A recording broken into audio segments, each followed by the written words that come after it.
ரிஷபராசிக்கார நண்பர்களே, ரிஷபராசியை பொறுத்த வரைக்கும் எல்லாருக்கும் நன்மை செஞ்சு நல்ல பேரும் வாங்கணும், எல்லாருக்கும் நன்மை செஞ்சு அதில் ஒரு சாட்டிஸ்ஃபேக்ஷனாக ஆகணும் அப்படின்னு நினைக்கக்கூடிய ஒரு குழந்தை ராசி மாதிரி ஒரு ராசி. இந்த ராசியை பொறுத்த வரைக்கும் இவங்க அடிப்பட்டு தேவையில்லாமல் மற்றவங்களால் கெட்ட பேர் வாங்கி என்ன கெட்ட பேர் வாங்கினாலும் இவங்க அன்பு வச்சவங்க மேலே மறுபடியும் போய் ஏறுவாங்க. குழந்த மாதிரி பண்ணிகிட்டே இருப்பாங்க. ஒரு தாய் குழந்தை அடித்தா மறுபடியும் எப்படி போய் ஏறும், குழந்தை தாய்கிட்ட எப்படி போய் ஏறும், அந்த மாதிரியே போய் பண்ண ஆரம்பிப்பாங்க. இவங்க எவ்வளோ பட்டாலும் திருந்த மாட்டாண்டா அப்படின்னு உங்களை நிறைய பேர் சொல்லியும் அன்புக்காகவும் பாசத்திற்காகவும் நீங்கள் செய்த செலவுகளும் நீங்கள் அனுபவித்த துரோகங்களும் நீங்கள் பட்ட கஷ்டங்களும் அவ்வளோ அதிகம். ஸோ இந்த ராசியை பொறுத்த வரைக்கும் பூமி தத்துவ ராசி அப்படின்னு சொல்லுவாங்க. ஒரு பூமி எப்படி எல்லாத்தையும் தாங்கிட்டு இருக்குது, போர் போட்டாலும் தாங்கிக்குது, வெட்டி வச்சாலும் தாங்கிட்டு இருக்குது, எத்தனை விஷயத்தை தாங்கிட்டு அந்த மாதிரி தான் நீங்கள் பூமி தத்துவ ராசி. இந்த பூமி தத்துவம் அப்படிங்கிறது அதில் உங்களை ஃபுல்லாக காட்டிடுது. சுக்கிரனோட அதிபதி நீங்கள். சுக்கிரன் அதிபதியாக இருக்கிறதுனால இந்த ராசிக்காரர்களை பொறுத்த வரைக்கும் செல்வம், அழகு, சுபயோகம், சுபபோகம், கலை, காதல், குடும்ப வாழ்க்கை, வசதி, பொருளாதார முன்னேற்றம், இது எல்லாத்துலேயும் கொஞ்சம் முன்னாடி இருக்கக்கூடிய ஒரு ஆள் நீங்கள். ரிஷபராசிக்காரங்க முக்கியமான இயல்புகள் என்ன தெரியுமா? அமைதியான மனநிலை கொண்டவங்க, ரொம்ப அழட்டிக்க மாட்டாங்க. இருந்தாலும் ஒரு சில சின்ன விஷயம் தான் கூட ரொம்ப டீப்பாக மைண்டு வேலை செய்ய ஆரம்பிச்சிடும். வெளியே அழட்டிக்கிறத காட்டிக்க மாட்டாங்க. பொறுமையாக செயல்படுவாங்க. வாழ்க்கையில் நிலைத்தன்மையை விரும்புவாங்க. குடும்பம் மற்றும் உறவுகளுக்கு முக்கியத்துவம் கொடுப்பாங்க. உழைத்து சம்பாதிப்பதில் நம்பிக்கை வைப்பாங்க. யாரையும் எளிதில் நம்ப மாட்டாங்க. ஒரு முடிவை எடுத்தால் அதை மாற்ற விரும்ப மாட்டாங்க. பாதுகாப்பான வாழ்க்கையை உருவாக்க விரும்புவாங்க. பணத்தின் மதிப்பை நன்றாக அறிந்திருப்பாங்க. நம்பிக்கை வைத்தவங்களுக்காக எந்த தியாகத்தையும் செய்ய தயங்க மாட்டாங்க. சார், இது எல்லாமே எங்களோட குணாதிசயம் தான், இதெல்லாம் தெரியும். இனி என்ன நடக்கும், இது வரைக்கும் என்ன நடந்ததுங்கிறத ஃபஸ்ட்டு சொல்லிவிட்டு இனி என்ன நடக்கும்னு சொல்லுங்கள். சார், இது வரைக்கும் நடந்தது கூட எங்களுக்கு தெரியும், ஆனால் நீங்கள் சொல்கிறது உண்மையா இல்லையா நாங்கள் எப்படி கண்டுபிடிக்கிறது, தெரிஞ்சுக்கோங்க. தற்போது ரிஷபராசிக்காரங்களுக்கு மனதில் என்ன தெரியுமா தோணிகிட்ருக்கு? என் உழைப்புக்கு முழு பலன் எப்போ கிடைக்கும்? எவ்வளோ உழைக்கிறேன், கஷ்டப்படுறேன், இதே விட ரொம்ப சொகுசாகிறவனா நல்லா சம்பாதிக்கிறேன். ஏன் ராசி எப்படியா? இல்லை என்ன காரணம்? என் குடும்பம் நிம்மதியாக வாழ என்ன செய்யணும் அதை சொல்லுங்கள். புதிய முதலீடு செய்வது சரியான நேரமா? இது முதலீடு பண்ணுற அளவுக்கு வருமானம் வருமா?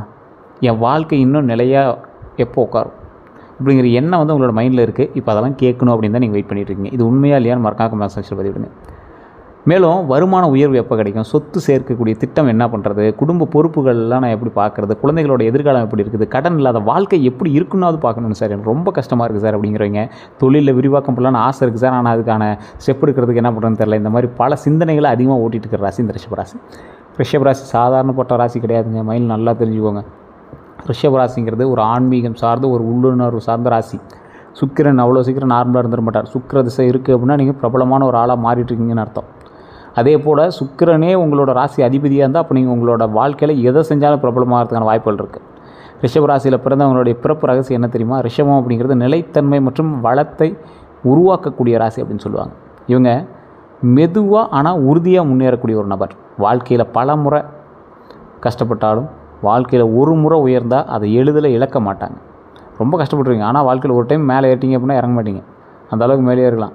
குடும்பத்திற்கு பாதுகாப்பான அடித்தளத்தை அமைக்க விரும்புவாங்க. யாரும் எங்களை டிஸ்டர்ப் பண்ணக்கூடாது, அவங்களும் ஒரு ஸ்டாண்டர்டாக நிற்கணும், ஃபேமிலி ஸ்டாண்டர்டாக நிற்கணும் அப்படின்னு ஆசைப்படுவாங்க. பொருளாதார வளர்ச்சியை முக்கிய இலக்காக கொண்டு இருப்பாங்க. ஆனால் வாழ்க்கை இவங்களுக்கு சொல்லக்கூடிய பாடம் என்ன தெரியுமா? பிடிவாதத்தை விட சில நேரங்களில் மாற்றத்தையும் ஏற்றுக்கொண்டால் வளர்ச்சி இன்னும் அதிகரிக்கும் அப்படிங்கிறத ஞாபகம் வச்சுக்கோங்க. பிடிவாதம் வேண்டாம், குறிப்பிட்ட இடத்துல பிடிவாதம் வேண்டாம், கொஞ்சம் பொறுமையாக நிதானமாக தான் போயாகணும் அப்படிங்கிற ஒரு தருணம். இந்த ரிஷபராசியில் இருக்கிறவங்களோட பலமான குணங்கள் என்ன தெரியுமா? பொறுமை. எவ்வளோ பெரிய பிரச்சனை வந்தாலும் பதற்றப்படாமல் சிந்தித்து முடிவெடுக்கக்கூடிய நபர் நீங்கள். கவலைப்படாமல் கொஞ்சம் பொறுமையாக இருங்க. நம்பிக்கைத்தன்மை, நம்பகத்தன்மை. ஒரு பொறுப்பை ஏற்றுக்கொண்டால் அதை முழுமையாக நிறைவேற்றுவாங்க. உங்கள் மேலே ஒருத்தர் நம்பிக்கை வச்சு கொடுத்தான் அப்படின்னா அந்த நம்பிக்கையை காப்பாற்றுவீங்க, அதை கரெக்டாக எடுத்து கரெக்டாக பண்ணுவீங்க. பொருளாதார சிந்தனைங்க. பணம் சம்பாதிச்சாலும் சேமிப்பதிலும் திறமை இருக்கும். குடும்ப பாசத்தை பொறுத்தவரை குடும்பத்தோட நலனுக்காக கடினமாக உழைப்பாங்க. விடாமுயற்சி. ஒரு இலக்கை நிர்ணயித்தால் அதை அடையிற வரைக்கும் கைவிட மாட்டாங்க. அமைதி. தேவையில்லாத சண்டைகளை தவிர்ப்பாங்க. இது ரொம்ப அமைதியான ஒரு ஆள். தேவையில்லாமல் நீ சண்டைக்கு போகவே மாட்டீங்க, ஆனால் சண்டை வந்துச்சு அப்படின்னாலும் ரொம்ப மனசில் போட்டு அழட்டுவீங்க. அதனால் தேவையில்லாத சண்டை இருந்தாலும் நீங்கள் அந்த இடத்துக்கு போகாதீங்க. ரிஷபராசியினுடைய சவால்கள் என்ன தெரியுமா? பிடிவாதம் அதிகமாக இருக்கும். புதிய மாற்றங்களை உடனே ஏற்க தயங்கலாம். உங்களுக்கு மனசை ஏற்றுக்காது. அது ரிஷபராசிக்கே உண்டான ஒரு இது. மனதில் இருக்கக்கூடிய கவலையில் சொல்லாமல் ஏற்றுக்குவீங்க.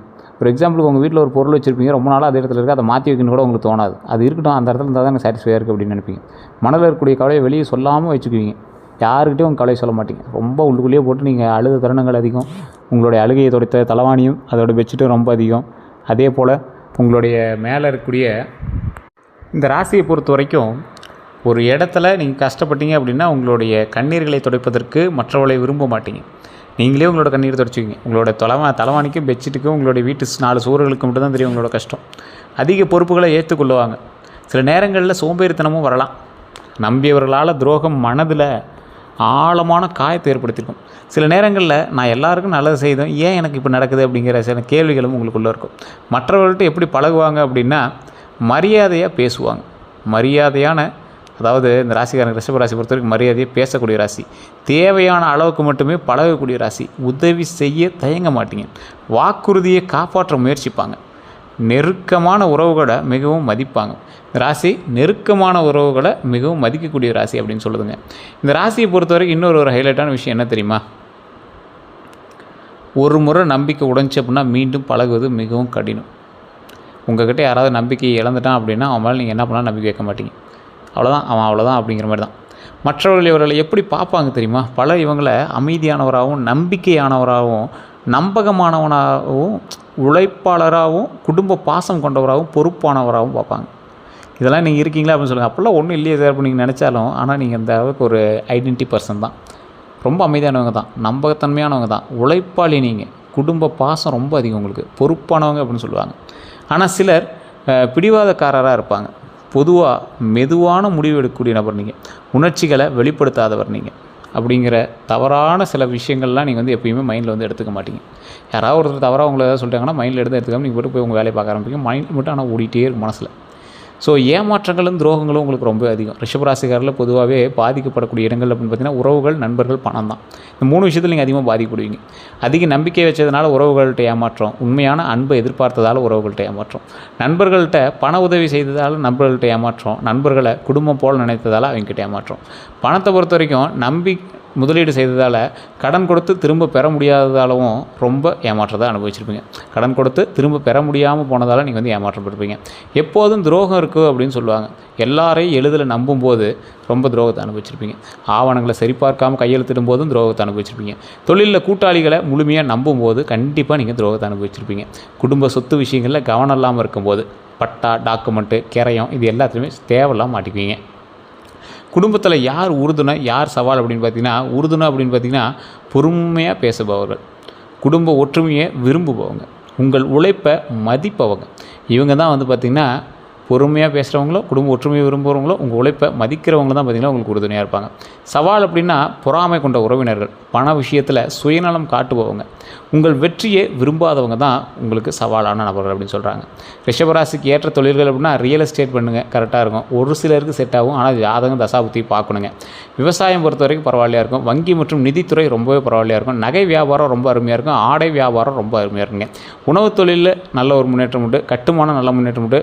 கால்நடை வளர்ப்புக்கு நல்ல முன்னேற்றம் உண்டுங்க. கலை மற்றும் இசையில் நல்ல முன்னேற்றம் உண்டு. அழகு மற்றும் ஃபேஷன் துறையை பொறுத்த வரைக்கும் நல்ல முன்னேற்றம் உண்டுங்க. ஹோட்டல் தொழிலில் சொத்து முதலீடு இதெல்லாம் ரொம்ப ஒரு பவராக இருக்கும். உங்களுக்கு கொஞ்சம் பொறுமையாக பார்த்து பண்ணிங்க அப்படின்னா அதுலேயுமே நல்ல முன்னேற்றம் உண்டுங்க. இந்த ராசியை பொறுத்த வரைக்கும் இனி எப்படி தொழில் செய்கிறது, இனி தொழில் எப்படி இருக்கும் அப்படின்னு கேட்டிங்கன்னா, பொதுவாக தொழிலில் மெதுவான ஆனால் உறுதியான வளர்ச்சி உங்களுக்கு உண்டு. புதிய முதலீடு வாய்ப்புகள் உண்டு. பழைய முயற்சிகளுக்கு பலன் உண்டு. பதவி உயர்வுக்கான வாய்ப்பு உண்டுங்க. வெளிநாட்டு தொடர்புகள் அதிகரிக்கக்கூடிய ஒரு காலகட்டமாக இருக்குது. செய்வன பழிக்குமா அப்படின்னு கேட்டால், கந்திஷ்டி இருக்குமா அப்படின்னு கேட்டால், பாரம்பரிய நம்பிக்கைகளின்படி உங்கள் பொருளாதார வளர்ச்சியை பார்த்து சிலர் பொறாமப்படலாம். கந்திஷ்டி குறித்து பல நம்பிக்கைகளில், பல குடும்பங்களில் நம்பிக்கைகள் இருக்குது அப்படின்னா கொஞ்சம் பார்த்து இருந்தீங்க அப்படின்னா பரவாயில்ல. உங்களுக்கு ஏதாவது படப்படப்போ இல்லை ஏதாவது ஒரு மாதிரி பண்ணுது அப்படின்னா அதை வச்சு நீங்கள் கண்டுபிடிச்சிக்கலாம். அதே போல் செய்வினை பற்றியும் பல்வேறு கருத்துக்கள் உள்ளன. இதற்கான அறிவியல் ஆதாரம் எதுவும் இல்லை. இருந்தாலும் உங்களுக்கு ஏதாவது படப்படப்பு இருக்குது, உங்களோட திடீர்னு ஏதாவது ஒரு விஷயங்கள் உங்களுக்கு ஏற்பட்டிருக்கு அப்படின்னா அதை வச்சு நீங்கள் ஜாதகத்தை வச்சு செக் பண்ணிங்க அப்படின்னா ஈஸியாக கண்டுபிடிச்சிடுவாங்க. இல்லை சார் நான் எங்கே சார் செக் பண்ணுறது அப்படின்னு கேட்டால் கீழே ஒரு நம்பர் கொடுத்து அந்த நம்பருக்கு ஃபோன் பண்ணிங்க அப்படின்னா ஆட்டோமேட்டிக்காக உங்களுக்கு கிளியராக சொல்லிடுவாங்க. மன அமைதிக்காக இறை நம்பிக்கை ரொம்ப முக்கியங்க. நல்ல எண்ணங்கள் ரொம்ப முக்கியம். நேர்மையான வாழ்க்கை ரொம்ப முக்கியம். உதவியாக இருக்கக்கூடிய ஒரு காலகட்டம் இந்த காலகட்டம். இந்த காலத்தில் நீங்கள் எப்படி ட்ரை பண்ணுறீங்களோ அதுதான் லைஃப்பில் கொஞ்சம் மேட்சிங்காக வர ஆரம்பிக்கும். நல்ல நேரம் எப்போ ஆரம்பிக்கும் அப்படின்னா திட்டமிட்டு செயல்படும் போது நல்ல நேரம் ஆரம்பிக்குதுங்க. தேவையற்ற பயத்தை விட்டுவிடும்போது நல்ல நேரம் ஆரம்பிக்குது. புதிய வாய்ப்புகளை ஏற்றுக்கொள்ளும் போது நல்ல நேரம் ஆரம்பிக்குது. சேமிப்பு மற்றும் முதலீட்டை சரியாக நிர்வகிக்கும் போது நல்ல நேரங்கள் ரொம்ப அதிர்ஷ்டமான நேரங்களே உருவாகுதுங்க. அதிர்ஷ்ட நிறங்கள் அப்படின்னு பார்த்தீங்கன்னா பாரம்பரியமாக பச்சை, வெள்ளை, இளஞ்சிவப்பு சுக்கிரனுடைய தொடர்புடைய நிறங்களாக கருதப்படுதுங்க. அதிர்ஷ்ட எண்கள் அப்படின்னா பொதுவாக 6, 2ங்க. சாதகமான நாள் அப்படின்னு பார்த்திங்கன்னா வெள்ளிக்கிழமை ரொம்ப சாதகமான நாளாக இருக்கும். திருமணம் மற்றும் குடும்ப வாழ்க்கையை பொறுத்த வரைக்கும் குடும்ப வாழ்க்கையை மிகவும் மதிக்கக்கூடிய நபர்களாக இருப்பீங்க. உறவில் நிலைத்தன்மை விரும்புபவர்களாக இருப்பீங்க. துணைக்கு பாதுகாப்பான வாழ்க்கையை வழங்க முயற்சிக்கக்கூடிய ஒரு நபராக இருப்பீங்க. பொறுமையும் புரிதலும் இருந்தால் குடும்ப வாழ்க்கை சிறப்பாக இருக்கும் அப்படிங்கிறத நல்லா தெரிஞ்சுக்கிட்டு வாழக்கூடிய ஒரு நபர் நீங்கள். இது குடும்பத்துக்கு உங்களுக்கு அற்புதமான காலகட்டம் தான். குடும்பத்தை கரெக்டாக மெயின்டைன் பண்ணிங்க அப்படின்னா நல்ல ஒரு முன்னேற்றத்துக்கு உண்டுங்க. குழந்தை பாக்கியத்தை பொறுத்தவரை குழந்தைகளினுடைய கல்வி மற்றும் எதிர்காலத்தில் அதிக கவனம் செலுத்துவாங்க. ஒழுக்கம் மற்றும் நல்ல பழக்கங்களை கற்றுக் கொடுக்க விரும்புவாங்க. வண்டி வாகன யோகத்தை பொறுத்த வரைக்கும் வசதியான வாகனங்களை விரும்பக்கூடிய நபர் நீங்கள். குடும்ப தேவைக்காக வாகனம் வாங்கக்கூடிய வாய்ப்பு இருக்குது. பராமரிப்பின்படி கவனம் செலுத்துறது ரொம்ப நல்லது. வண்டிகளை ரொம்ப ஜாக்கிரதையாக பார்த்துக்கிறது ரொம்ப நல்லது. சொத்து யோகம் உண்டு, வீடு வாங்கக்கூடிய யோகம் உண்டு. அதில் நிலம் முதலீடு செய்யக்கூடிய வாய்ப்பு இந்த காலகட்டத்தில் இருக்குது. குடும்ப சொத்தால் நன்மை கிடைக்கக்கூடிய வாய்ப்பு இருக்குது. ஆவணங்களை முழுமையாக சரிபார்க்க வேணும் அப்படிங்கிற ஒரு விஷயத்தையும் ஞாபகம் வச்சுக்கோங்க. அடுத்த 12 நாட்களை பொறுத்த வரைக்கும் தொழிலில் புதிய பொறுப்புகள் வரலாம். நிலுவையில் உள்ள வேலைகள் முடிவடையலாம். பணத்தை பொறுத்த வரைக்கும் தேவையற்ற செலவை குறைக்க உதவும். சேமிப்பில் கவனம் செலுத்துங்க. உறவுகள் பொறுத்த வரைக்கும் குடும்பத்துடன் நேரம் செலவிடுங்க. கருத்து வேறுபாடுகளை அமைதியாக பேசி தீர்த்துக்கங்க. மனநிலையை பொறுத்த வரைக்கும் எதிர்கால திட்டங்களை வகுக்க நல்ல நேரமாக அமையுது. அவசர முடிவுகளை தவிர்த்துக்கோங்க. இனி செய்ய வேண்டியது அப்படின்னா சேமிப்பு அதிகரிக்கும். புதிய திறமைகளை வளர்த்து கொள்ளுங்கள். உடல் நலத்தை கவனிங்க. குடும்ப உறவுகளை வலுப்படுத்துங்க. வாய்ப்புகளை தாமதிக்காமல் பயன்படுத்துங்க. செய்யக்கூடாததுன்னு பார்த்தீங்கன்னா பிடிவாதமாக முடிவு எடுக்குதுங்க, மாட்டிக்குவீங்க. எல்லாரையும் முழுமையாக நம்புறதை தயவுசெய்து தவிர்த்துக்கோங்க. தேவையற்ற செலவுகளை குறைங்க. கோபத்தை மனதில் வச்சுக்காதீங்க. ஆவணங்களை சரிபார்க்காமல் ஒப்புதல் அளிக்காதீங்க. நீங்கள் வேலை செஞ்சிட்ருக்கீங்க, வேறங்களோட டாக்குமெண்ட்ஸ் தான் அதுனா கூட நீங்கள் ஆவணங்களை சரிபார்க்காமல் தயவுசெய்து எதுக்கு நீங்கள் ஓகே பண்ணாதீங்க, அக்செப்ட் பண்ணவே பண்ணாதீங்க. பரிகாரங்கள் அப்படின்னு பார்த்திங்கன்னா பாரம்பரிய நம்பிக்கைகளின் அடிப்படையில் வெள்ளிக்கிழமை மகாலட்சுமி வழிபாடு ரொம்ப நல்லது. அம்மன் தரிசனம் ரொம்ப உங்களுக்கு வந்து முன்னேற்றத்தை கொடுக்கும். பசுக்களுக்கு உணவளிக்கிறது, அன்னதானம் வணங்குறது, அதெல்லாம் ரொம்ப நல்லது. அன்னதானம்னா ரொம்ப காஸ்ட்லியாக வணங்கணுமா சார்? அப்படிலாம் ஒன்றும் கிடையாதுங்க. ஒரு 10 பேருக்கு அன்னதானம். உங்களால் ஒரு 10 பேருக்கு உணவளிக்க முடிஞ்சு அப்படின்னா அந்த இடத்துல நீங்கள் தான் ஒரு பெரிய ஆளாக இருப்பீங்க. பசுக்களுக்கு உணவளிக்கிறது உங்களுக்கு முடிஞ்சால் கொடுங்க. அதே போல் தாய் தந்தர் இருக்கிறவங்க கீரை கொடுக்காதீங்க, அகத்திக்கீரை கொடுக்கக்கூடாது. வாழைப்பழம் ஏதோ ஒரு உணவோ ஏதோ ஒன்று கொடுத்தீங்கன்னா ரொம்ப நல்லது. அதே போல் ஏழைகளுக்கு ஆடை தானம் கொடுங்க, ரொம்ப நல்லது. வீட்டில் தீபம் ஏற்றி பிரார்த்தனை செய்தால் ரொம்ப அற்புதமான ஒரு காலகட்டமாக உங்களுக்கு காலகட்டம் வருது. தியானம் மற்றும் மன அமைதியை வளர்த்தா ரொம்ப நல்லதாக இருக்குங்க. இதில் ஒரு 3 விஷயத்தை நான் மெயினாக சொல்லணும். நிறையா வீடியோக்களை சொல்கிறது தான். நிறையா பேர் திருமணத்துக்கும் குழந்தைகளுக்கும் ரொம்ப அதிகமாக ஏங்கி தவிக்கிறவங்க நிறைய பேர் இருக்கீங்க. அவங்களுக்கு ஃபஸ்ட்டு சொல்லக்கூடிய ஒரு பாயிண்ட் என்ன அப்படின்னா, குடும்பம் திருமணம் ஆகணும் அப்படின்னா திருச்செங்கோடு அர்த்தநாரீஸ்வரர் ஆலயம் குடும்ப சமேதராக வாழ்வதற்கு அது ஒரு அற்புதமான ஸ்தலம். குடும்பத்தில் ஏதாவது சண்டை சச்சரவுகள் இருந்தாலும் அந்த கோயிலுக்கு போயிட்டீங்கன்னா ரொம்ப நல்லாயிருக்கும். அதே போல் திருமணம் ஆகி கொஞ்சம் செட் ஆகாதீங்க, திருமணத்துக்காக வெயிட் பண்ணிட்டு இருக்கீங்களா, அந்த கோயிலுக்கு போயிட்டு வாங்க. அந்த கோயிலை பற்றின சிறப்புகள் நான் நிறைய வீடியோக்களை சொல்லிடுறேன், இருந்தாலும் நான் சொல்கிறேன். திருச்செங்கோடு அர்த்தநாரீஸ்வரர் ஆலயம் 1200 படிக்கட்டுகள் கொண்ட ஒரு மலை. அதுலேயே இந்தாண்டு ரோடு போகுது. நீங்கள் வண்டியில் போனீங்க அப்படின்னா மேலே போய் சாமி கும்பிட்டலாம். பஸ்ஸும் விட்ருக்காங்க கோயிலுக்காகவே. அதில் தசபாசானத்தால் செய்யப்பட்ட வெள்ளை தசபாசானத்தால் செய்யப்பட்ட 2 சிலைகளில் நீங்கள் பார்க்க முடியும். அர்த்தநாரீஸ்வரர் சிலையிலேயே பாதி சக்தியும் பாதி சிவனும் இருக்கிறது போல் ஒரு முகம் இருக்கும். அதில் உருவம் இருக்கும். ஒரு காலில் கொலுசு போட்டிருக்கும். பூஜை பண்ணும்போது அந்த ஒரு கால் கொலுசு மட்டும் காட்டுவாங்க. அதெல்லாம் நீங்கள் பார்த்துட்டு வரலாம். ரொம்ப அற்புதமான ஒரு விஷயம். அதே போல் பக்கத்தில் செங்குட்டு வேலவர் முருகர் சன்னதி, அதே மலையிலேயே அதே கோயில் பக்கத்துலேயே ஒரு சன்னதி. அந்த சன்னதியில் செங்குட்டு வேலவர் முருகன் உருவம் இருக்கும். கைக்கிட்ட சேவல் இருக்கிற மாதிரி ஒரு வித்தியாசமான முருகர் சிலையை அங்கே நீங்கள் பார்க்கலாம். அதுவும் தசபாசான சிலை தான். அதே போல் அந்த கொஞ்சம் தூரம் தள்ளி போனீங்கன்னா உச்சி பிள்ளையார் மேலே விநாயகர் கோயில், அதை மூலமுதற் கடவுள். ஸோ இப்போ குடும்பத்தில் இருக்கிற 4 பேர் அங்கே இருக்காங்க. சிவன், பார்வதி, முருகர், விநாயகர். இப்போ 4 பேரும் ஒரு சேர குடும்ப சமேதர்களாக காட்சியளிக்கக்கூடிய இடம் அதுதான். நீங்கள் படிக்கட்டில் போனீங்க அப்படின்னா 1200 படிக்கட்டில், அந்த படிக்கட்டில் போகும்போது மேலே வந்து பார்த்திங்கன்னா 60 அடி பாம்பு சிலையை நீங்கள் பார்க்க முடியும். அற்புதமான சிலை. நிறையா பேர் இன்றைக்கெல்லாம் அங்கே பரிகாரங்கள் அது நல்லா பண்ணிகிட்ருக்காங்க. அந்த சிலையை தரிசிச்சிங்க அப்படின்னா போதுமானது. அந்த மலைகளில் நிறைய இடத்துல பாம்பு உருவத்தை பார்க்க முடியும். ஸோ அந்த கோயிலுக்கு போயிட்டு இருந்தீங்கன்னா உங்களுக்கு ஒரு மிகப்பெரிய நாகம் சம்மந்தப்பட்ட விஷயங்கள், சிக்கல்கள் சம்மந்தப்பட்ட விஷயங்கள் எல்லாமே தீரக்கூடிய ஒரு அற்புதமான ஒரு ஸ்தலம். அதே போல் திருமண விஷயங்கள் 2 பேர் சேருவதுன்னா நாகம் தான் காட்டுவாங்க. ஸோ அந்த மாதிரி விஷயத்தில் ஏதாவது பிரச்சனைகள் ஏற்பட்டு அப்படின்னா சரி பண்ணுவதற்கு அந்த இடம் தான் ஒரு அற்புதமான ஸ்தலம். ஸோ கண்டிப்பாக அந்த இடத்துக்கு போய்ட்டு வாங்க. மிகப்பெரிய நன்மை உண்டு அப்படிங்கிறத மைண்டில் ஞாபகம் வச்சுக்கோங்க. நிறையா பேருக்கு தெரியல, திருமணம் 2 மனமும் 2 உடல்களும் சேர்ந்து ஒரு உயிரை உருவாக்கி கொடுக்கக்கூடிய ஒரு அற்புதமான ஸ்தலம். அதனாலே அர்த்தநாரீஸ்வரர் கோயில் அங்கே போய் வழிபட்டிங்க அப்படின்னா பல பிரச்சனைகள் தீருது அப்படின்னு சொல்கிறாங்க. அதே போல் குழந்தை பாக்கியம், குழந்தை பாக்கியத்துக்காக வெயிட் பண்ணிட்டு இருக்கீங்களா, ஒரு மெயினான ஒரு விஷயத்தை ஞாபகம் வச்சுக்கோங்க. குழந்தை பாக்கியம் சம்மந்தப்பட்டு ஏதாவது ஒரு விஷயங்கள் உங்களுக்கு பிரச்சனைகளாக இருக்குது அப்படின்னா திருவண்ணாமலை போயிட்டு பக்கத்தில் அங்காள பரமேஸ்வரி அம்மன் கோயில் எங்கே மேல்மலையனூர் வழிபட்டுட்டு, முருகர் கோயில் பழனியில் கீழே திரு ஆவினங்குடி வழிபட்டுட்டு மேலே பாலதண்டாயுதபாணி சுவாமி வழிபட்டு வந்தீங்க அப்படின்னா அவ்வளோ அற்புதம். 4 கோயில் சொன்னோன்னா 3 கோயில் தான். பழனிக்கு கீழே போனீங்கன்னா மேலே அந்த சாமி கும்பிட்டலாம். இந்த 3 கோயில் போயிட்டு இருந்தீங்க அப்படின்னா அற்புதமான ஸ்தலம். குழந்தை பாக்கியம் இல்லாதவர் குழந்தை பாக்கியம் தருவதற்கு ஒரு அற்புதமான ஸ்தலம். கண்டிப்பாக மிகப்பெரிய நன்மை உண்டு. வண்டி வாகனத்தில் கொஞ்சம் பார்த்து எச்சரிக்கையாக போயிட்டு வாங்க. அது ரொம்ப நாட்களாக விருஷப ராசிக்கு ஏற்கனவே சொன்ன ஒரு விஷயம் அப்படின்னு ஞாபகம் வச்சுக்கோங்க. அதே போல் ஆண்களாக இருந்தால் பெண்கள் விஷயத்திலும், பெண்களாக இருந்தால் ஆண்கள் விஷயத்திலும் சின்ன சின்ன சிக்கல்கள் இருக்கும் பட்சத்தில் கொஞ்சம் பார்த்து நிதானமாக நடந்துக்குவாங்க. கெட்ட பேர்களை வாங்குவதற்கான வாய்ப்புகள் அதிகம். அப்படி யாராவது இது வரைக்கும் வாங்கியிருக்கீங்களா இல்லைன்னு மறக்காமல் சொல்லுங்கள். அந்த விஷயத்தில் கொஞ்சம் எச்சரிக்கையாகவும் இருங்க. இந்த ராசிக்கு இன்னொரு விஷயம் சொல்லணும். நிறைய பேர் இந்த வசியம் சம்மந்தப்பட்டது ஏதாவது உங்களுக்கு இப்படி பண்ணுறாங்க அப்படி பண்ணுறாங்க சார், என்னன்னே தெரியல சார், சிக்கல்கள்லாம் தீர்க்கணும் சார் அப்படிங்கிறவங்களாம் கீழே ஒரு நம்பர் கொடுத்துருக்கேன். பிரபல ஜோதிடருடைய நம்பர் தான் அது. உங்களுக்கு விருப்பம் இருக்கும் பட்சத்தில் மட்டும் பண்ணலாம். இது உங்களுடைய விருப்பத்தின் பேரில் நீங்கள் வந்து பண்ணுங்கள். அது வந்து ஒரு பிரபல ஜோதிடர், கிட்டத்தட்ட ஒரு 200க்கும் மேற்பட்ட ஜோதிடர்களுக்கு ஆசான், குரு அவர். ஸோ நீங்கள் உங்களுக்கு வேணும் அப்படின்னா அதுக்கு சம்மந்தப்பட்டு நீங்கள் கேட்கலாம். இல்லை ஜோதிட ரீதியான சந்தேகங்கள் கேட்கலாம். உங்களோட லைஃப் அடுத்து என்ன ஸ்டெப் எடுக்கணும் அப்படிங்கிறது கேட்கலாம். உங்களுக்கு எந்த சந்தேகமாக இருந்தாலும் எங்கிட்ட கேட்டு நீங்கள் தீர்த்துக்கலாம்.